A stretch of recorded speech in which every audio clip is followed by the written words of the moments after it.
look at the expressions on their faces.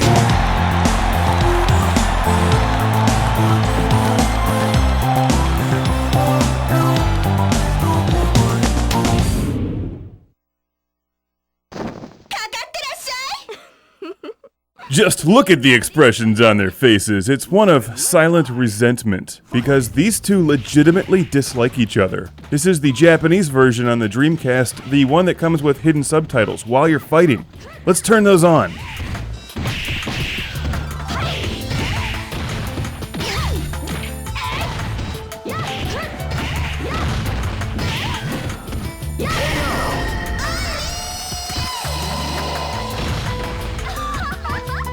The subtitles are great because it brings more depth to the storyline. Now we know why they're fighting in Capcom vs. SNK 2 Millionaire Fighting 2001. Millionaire Fighting 2001. Being reviewed by Classic Game Room in 2011. Just look at the expressions on their faces! All of these characters angry at Chun-Li for one reason or another.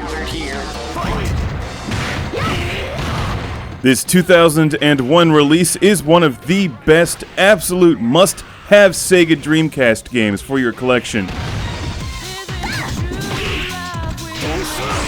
The only problem is that it wasn't released to the West. Capcom vs. SNK 2 was exclusively Japanese. And this is the Japanese version, being played on a Japanese Sega Dreamcast.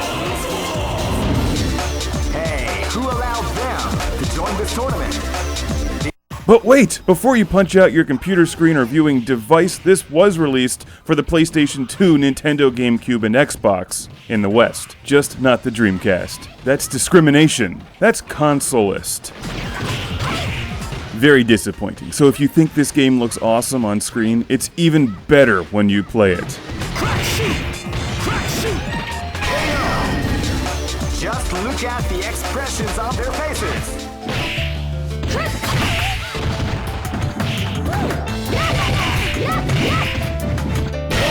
Combining the best of Capcom with SNK with excellent controls, visuals, and audio is like mixing Happy Hour with perfection. When my Chun-Li and Cammy are buying you the drinks, unless you're into the dudes, in which case you get Blanka, Zangief, and that dude from SNK that looks like toxic waste spilled on him.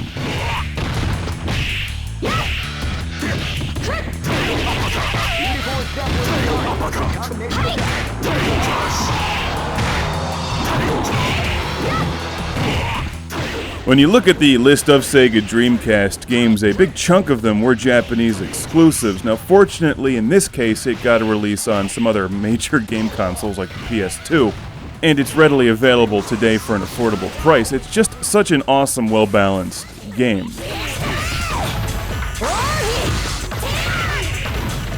...2001 was at the, well, very tail end of the Dreamcast's extremely short lifespan. So perhaps that's the reason it did not make a Western appearance. Note that because it's the Japanese version, Vega is Balrog. The names are flip-flopped in a few cases.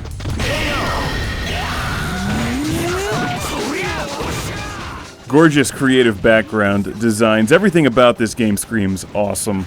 Especially the cowboy drinking a beer while people are fighting in front of him.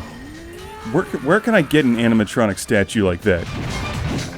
The gameplay feels like the Street Fighter series meets the King of Fighters series. You put together a team and slaughter the opposing team in order, pretty much like the King of Fighters. The fighters come from a variety of different games, not just Street Fighters or the King of Fighters. You'll have some contestants from the Samurai Showdown series, one of my favorites from SNK, as well as the Art of Fighting and other games from Capcom.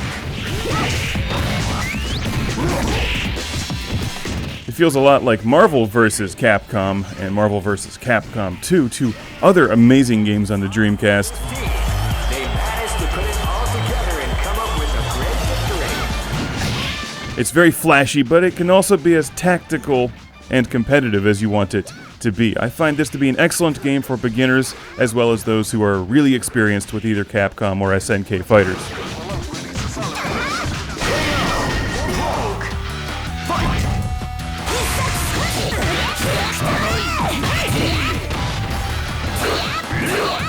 It's just endlessly enjoyable with a ton of customization options and an enormous roster of fighters, all with their own thing going on. So you're bound to find a couple that you really enjoy, and this may be a great starting point for either the Capcom or SNK fighting games.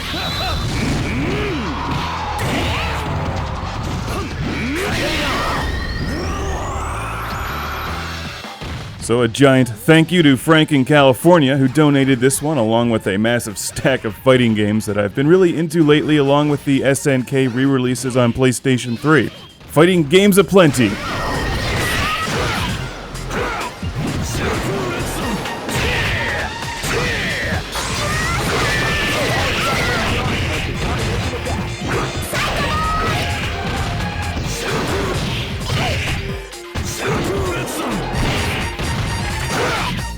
While this particular fight isn't that exciting, I find myself during editing here just staring at the background now that I have a chance to do so.